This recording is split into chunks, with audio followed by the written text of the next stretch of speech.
আমরা কারো প্রতি কোনো জুলুম করব না।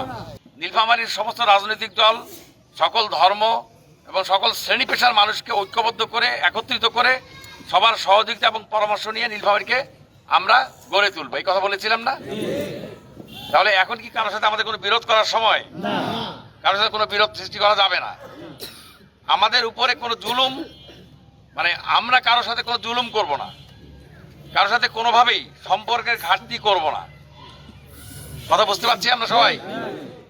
সুতরাং আমরা চেষ্টা করব সর্বোচ্চ হৃদ্যতাপূর্ণ সম্পর্ক নিয়ে বাংলাদেশের নীলফামারীর সকল রাজনৈতিক দল এবং অন্যান্য সমস্ত ব্যক্তিদের সাথে সুসম্পর্ক রক্ষা করে নীলফামারীকে নির্মাণ করার জন্য আমরা চেষ্টা করবো, বিনির্মাণের চেষ্টা করব ইনশাআল্লাহ।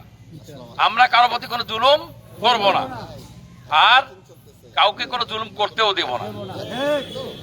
কথা বোঝা গেছে? কাউকে কোনো জুলুম করতে দেব না।